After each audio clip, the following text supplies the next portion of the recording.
My name is Michael Liedauer. I am here together with my colleague Mette Bakken from the European Partnership for Democracy, which is a Brussels-based European umbrella organizations of civil society organizations who support democracy and electoral processes worldwide. We have been invited to come to Bangladesh at this moment in time to support the EU delegation in Dhaka in looking into the situation and engaging in areas of potential future support. It is from that regard that we have also met with the Bangladesh Election Commission and had very interesting conversations at various levels. We had the opportunity to speak to election officers at the Upazila district, regional and national level, and we had very interesting conversations until now.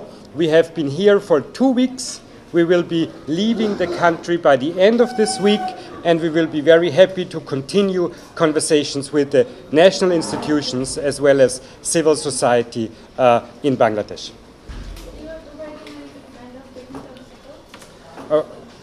We are currently looking in the options for doing that, and there will be further consideration in that regard. Okay, sir,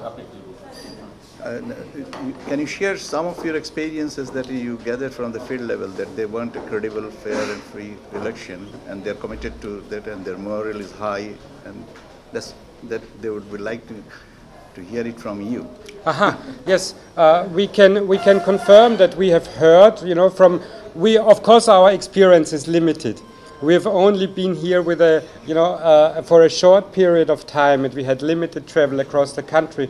But we hear from many people that they are strongly interested in having credible elections in some time to come, and they are interested also in hearing about international comparative experiences in that regard.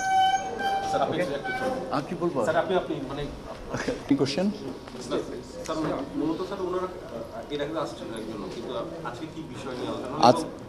আজকে আমরা 2 সপ্তাহ ধরে বাংলাদেশে আমরা বিভিন্ন stake holders উপজেলা level থেকে শুরু করে সচিবালয়, এখানে ইলেকশন কমিশন সচিবালয়ে যে এক্সচেঞ্জ অফ আইডিয়াস হয়েছে সেটা সম্পর্কে আমাদেরকে ওনাদের ফিডব্যাক দিতে এসছেন, এবং ওনার শেষ কথাটাই শুনেছেন যে সব লেভেলেই একটাই কথা, যে ওনারা কমিটমেন্ট আছে for free fair and credible election, এবং এটাই ওনারা খুব সুন্দরভাবে আমাদেরকে বলেছেন যে এখন বাকিটুকু সময়ের ব্যাপার, যেন এই জিনিসটা হয়।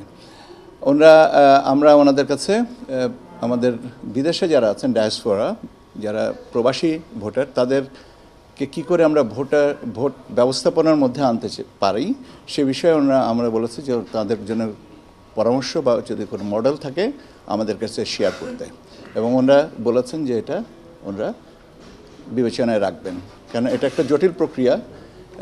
বাংলাদেশে যখন দিন, তখন বিশ্বের অন্য আরেকটা অংশে রাত, তো এই সময়ের ব্যবধান, কর্মস্থলের বিষয়দায় আছে, বিভিন্ন বিষয়গুলো নিয়ে ওনারা যদি কোনো স্ট্যান্ডার্ড মডেল ওনারা আমাদের যে দিতে পারেন, আমরা সেটা নিয়ে এটা পরবর্তীতে করব। আর একটা হচ্ছে যে ভোটারদের ভিতর আস্থা, যে হ্যাঁ আমি আমার ভোটটা আমি দিতে পারবো, এই বিষয়টার পরে ওনারা বললেন যে এটাও আপনারা দেখবেন, এবং সেক্ষেত্রে যে বিষয়টা অ্যাওয়ারনেস বিল্ডিং, কমিউনিকেশন সিস্টেমসগুলোকে আরও স্ট্রেংথেন করার জন্য ওনারা আমাদেরকে সহযোগিতা করবেন, যাতে আমরা একটা free, fair and credible election করতে পারি। আমার মনে হয় যে এটুকুই, এর ব্যাপারে আর বাড়তি কোনো কিছু নেই, একই কথা বার করে বলতে থাকবো। আর আমাদের কমিশন সভা আছে, অনুমতি দেন যেন আমরা সবার তাড়াতাড়ি যেতে পারি। আপনাদেরকে অনেক ধন্যবাদ।